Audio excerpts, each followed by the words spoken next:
Hey everybody, it's Zach Coffin, the Vice President of the Higher Ed Marketer, and we're so excited for this Faith Leaders series. We recorded these episodes at the CCCU International Forum this year in Dallas, Texas. We've got some incredible leaders for you to hear from, and we're so excited that you would tune in. And so please enjoy these episodes that we recorded live at CCCU. You're listening to the Higher Ed Marketer, the podcast for marketing professionals in higher education. Join us every week as we talk to the industry's greatest minds in student recruitment, donor relations, marketing trends, new technologies, and much more. If you're looking for conversations centered around where marketing in higher ed is going, this podcast is for you. Let's get into the show.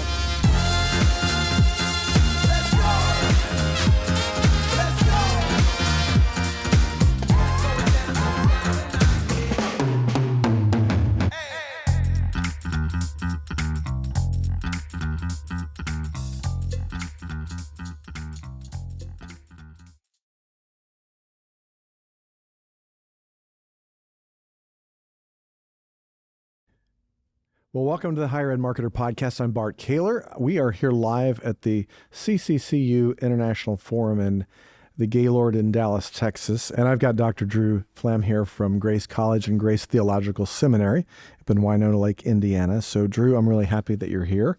One of the things we always do on the podcast, and this is a little different being live, but I'm going to try to keep doing it. What's something you've learned recently that you find interesting to share? So two things came to mind. First thing I've learned is that it can snow and there can be ice in Dallas. I learned that because you too. and I both came from Indiana, and I thought I was coming someplace like warmer without ice and snow, and I was wrong because they don't know how to take care of it here in Texas. So you have to be a little extra careful. They don't have salt and snow removers. And I felt like getting the salt shaker out in my parking lot. Exactly. I think the other thing that came to mind is I've learned how quickly I get out of date because I've got, kids who are teenagers, preteen, and I said bussin' the other day. It's no longer cool. Oh, okay. Yeah. So don't say bussin' anymore. See, we've learned all we need to learn on the Higher Ed Marketer Podcast right now. That's great. So tell me a little bit about your journey, Drew. I know you had you were VP of enrollment, you're VP of advancement, now you're president. Talk a little bit about that journey and how those different areas kind of inform you as president now. Yeah, so I was kind of one of those kids growing up that enjoyed lots of different things, but was never the best at any of it. And even when I went to college, it was like, I like so many things. Right. I'm not awesome at everything. I'm just kind of okay at stuff. And so my interests varied. And so even after graduating college, I didn't know what I wanted to do. Ended up working with John Maxwell down in Atlanta, then came back to my alma mater and kind of found myself in this thing called fundraising. And it fit. It was ministry. But it was also business. How many sales have you made? How many calls? How many gifts have you closed? And that fit for me. And so kind of made my way in higher ed on the fundraising route. Did that at 3 different institutions. Most recently at Grace. Did that for a number of years, and then added marketing and enrollment to my plate prior to becoming president. I'm now in my 4th year as president. I would say, the ability to be okay at a lot of things allows me to connect with students, donors, faculty at some level on something, whether it's sports, music, drama, history. Yet I'm not somebody who is, the most knowledgeable about any of those topics or going to be the most profound at any of it. And that's why people like you and I have teams. Exactly. That do amazing work. And yes. I know you've got some amazing teams there. And in fact, I know that you guys have had some really strong enrollment growth over the last couple of years. And I know that's a team sport, 100 points. So what do you think is driving that success for you guys? Well, I think, first of all, we obviously thank the Lord for his good favor. And I think that's one of the answers right there. Yeah, just his providence. And there have been times where it's been like, I don't know how this is going to work, and it does. And the Lord provides. I even remember the first year I took over enrollment. We were behind a bad year, and a donor came forward and said, here's a pot of gold for you to use for scholarships for first year students, and God's provision. Right. And so I think, we always have to start there.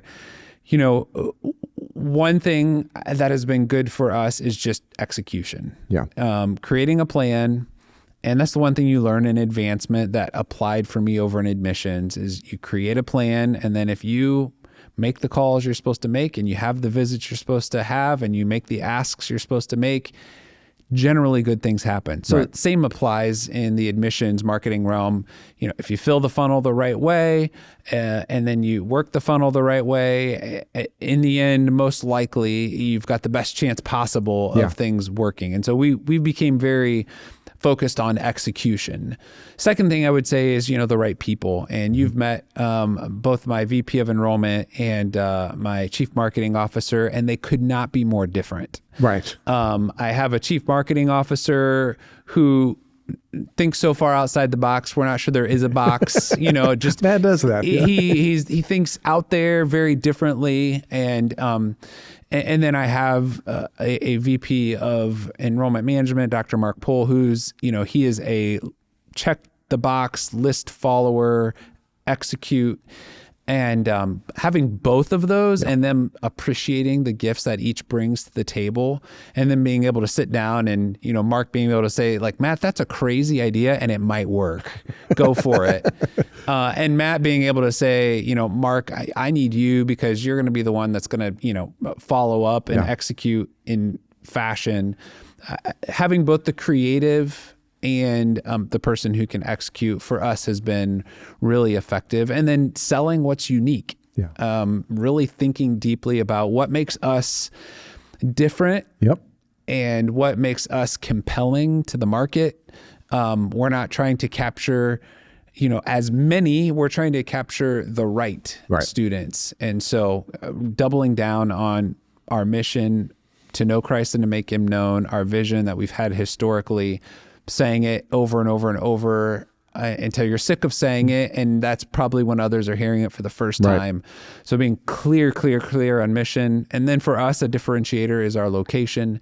So really letting everyone know that we're in this safe community, a resort town that's got coffee shops and skating rinks and boats and beaches and still in the middle of Indiana, and Fortune 500 companies where it's just a unique environment that's that we have that our competitors don't. So let's talk about that as much as we can. You have a branded speedboat that a lot of other people don't That's have. right. Gifted to us, which is great.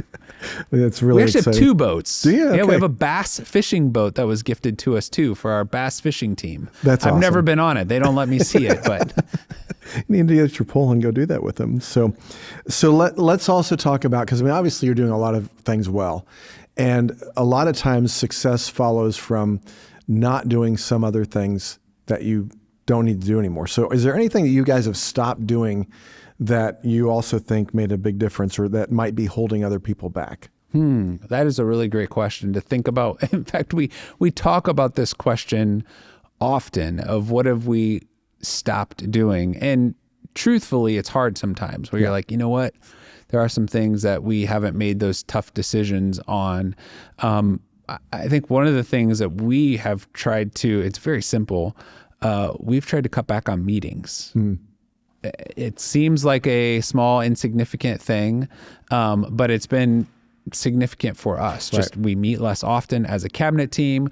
We have less one-on-one meetings because we've found that we can use tools and technology to care for a lot of the things that usually would take us hours and hours in a meeting to resolve. And now we can, and that frees us up time-wise to be able to actually execute. Same goes with technology, and that's where your expertise certainly weighs in. Some of the software systems that we've been able to bring on board that do those menial tasks for you much more effectively, which allows you to do the thing that we can only do, which is connect with people, connect with prospective students, connect with donors, connect with our students in meaningful human Imago Dei kind of ways. That's exactly right. And I love the fact that you talked about that relationship, the Imago Dei. I think that's part of what we all need to understand as Christians and with the CCCU is how are we going to really lean into that with the age of AI and all the other things that we're doing. And I think that's good. And I don't want to get into the AI right now as much as I want to kind of tease out a little bit more of that strategy of leaning into that community engagement and into those relationships. Because even in Winona Lake, you guys are really leaning into, being active in the local community from the Rotary Club to business engagement. So tell me a little bit about that and why is that such a high priority for Grace? It used to be at Grace, and this is what I'm told, I was not there during this time, that, back in, the 60s and 70s and 80s, that you wouldn't wear your sweatshirt off campus, because Grace was kind of the city up on the hill, and the town wasn't allowed on the campus, and the campus, felt weird in the town. And, those were those kind of religious folks up there. Yeah. And one of my predecessors, Dr. Ron Manahan, who just passed away last month, is really credited with breaking that barrier and wanting to make inroads in our community. And we're in the orthopedic capital of the world. So if you have a knee or a hip or an elbow or a shoulder, it probably comes from, Warsaw, Indiana. And so he engaged the executives at these orthopedic companies, started thinking about what can we do together. And there were some historical buildings at Grace that they worked together to make, these combo Grace/community facilities. And he kind of broke the ice. Yeah. And he even tells the story once of being in a room with one of the matriarchs of the community and her looking at him and saying, "Do you ever think Grace College would be in this room with these people making this decision?" And I think that's just something we've built on ever since then, that we are most effective when we're making a difference in our community, that our community needs us. And truthfully, it's a gospel calling as well. Like we're full of grace as we interact with our community. We're also full of truth. We're not compromising who we are, what we stand for.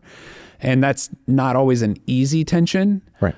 But if you work on holding that tension as firmly as possible, then you can really make a difference. And, I love that about us. In fact, we went through our core values a couple of years ago, and we put engaging our community as a core value of the institution. Wow, that's great. And really uncovered that. And so we've just leaned into it. Right now we're, in a pretty significant fundraising campaign related to how do we impact our local community and our campus at the same time. And so we're building a lot of facilities that are multi-use. That's great. And very thankful. That's great. So as we have like marketing and enrollment leaders, and we have a lot of advancement leaders listen to the podcast as well, what do you think that they could learn from that thinking locally that they could apply, even in the work that they're doing in their school?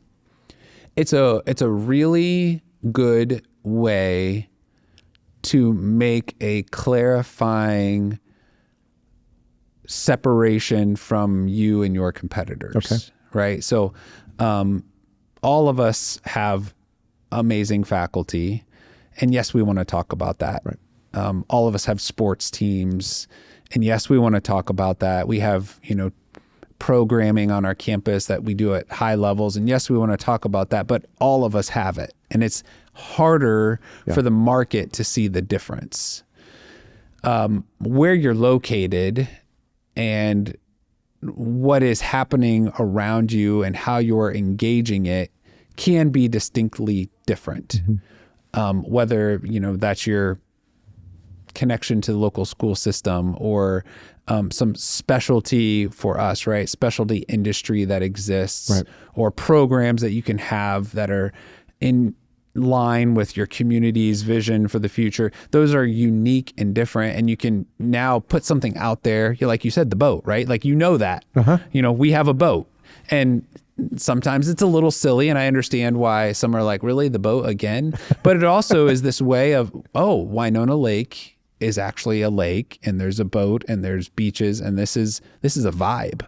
Oh, okay. That's different. Yeah. And I think that's what, leaning into your community can do. Well, and it goes back to what you said earlier about the differentiation. And that's something I preach all the time to my clients and anybody who'll listen to, is that is the only thing that you have that you can really sell that nobody else can. Is that, yes, you talked about the faculty, the programs, all those things are good, and sometimes they're the cost of entry. But to really have somebody take notice and say, whoa, you're different, and I want that. That's my kind of different. And that's where it gets back to what you talked about with kind of making sure you understand the right mission fit, who are the right students that we need to be going after instead of everybody.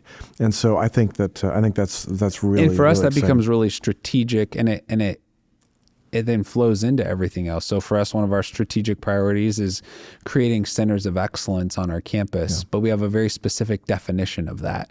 A center of excellence is when a faculty member partners with students to do research and projects that make a difference in our local community. That's a center of excellence. And so we currently have 3 centers of excellence where faculty are partnered with students. One's making a difference in lakes and streams. One's making a difference in health and well-being. One's making a difference in education, and specifically reading scores in our elementary schools. Wow. And it makes our programs, it's like, for me, I say, my priority isn't our faculty publishing in the best magazine, best articles, best periodicals, whatever. If they're doing research that's making a local impact, that's the best kind of research we can do. Yeah, it's where the rubber meets the road. And I think it's one thing to be theoretical. It's another thing to actually have that happen locally. That's great. So as we kind of come to a close here, I know many are listening are working hard to kind of be great teammates and collaborators for their president. So what advice would you share to those who are listening to help their president out? Oh, that's a really great question. And thankfully, I've got phenomenal teammates that I work with. And a couple things I would say. One is be more knowledgeable than your president on whatever it is you're in charge of. And for me, that's pretty easy. All of my vice presidents are way more knowledgeable than me on their specific domains. And so while they appreciate my insights and they will value what I have to share, it's also recognized that in their domain, they know more than I do. Right. And I think that's really important. It's also a mindset of them coming to me and saying, what can I do to help you? And I get that question all the time from my vice presidents. Well, how can I best help you? Good. And that means the world to me. Yeah. The last thing I would say, and we talk a lot about this as a team, the team you're on is more important than the team you lead. And so for our cabinet team to recognize this team that we're on right here is the most important team. That's the loyalty right there. And so we need to be working together. So we have every year a shared priority as a team, and it's metriced, and it is everyone's responsibility. Even if it's not your primary responsibility, you're still thinking, how can I help the team meet that goal? And so I think that's and my group of VPs, cabinet members, that's the way they think. This team I'm on is the most important team. That's great. That's refreshing, because I know a lot of places it's just the opposite. There's a lot of competition amongst the cabinet, and it's unfortunate. I've seen that happen sometimes, and that isn't healthy. And so it's exciting. So Drew, thanks so much for being on the show. If somebody listens to this and they're like, man, I really like that, I want to follow up, what would be the best way for them to follow up with you? Well, of course, you can always go to www.grace.edu. We love as many hits as possible, right? Helps with our SEO and all of that good stuff. So you can check us out there, or certainly on all of the socials. And I think you'll find some unique things on the socials because our marketing office is really thoughtful. You can always reach out, president@grace.edu, and love to engage in any way possible. Great. Thanks, Drew. Really appreciate it. This is Bart Caylor from live at the CCCU International Forum. Thanks for joining us. The Higher Ed Marketer podcast is proud to be a part of the Higher Ed Marketer Podcast Network. Discover even more conversations, resources, and tools to help you grow your institution at thehigheredmarketer.com. your go-to community for all things higher ed marketing and leadership.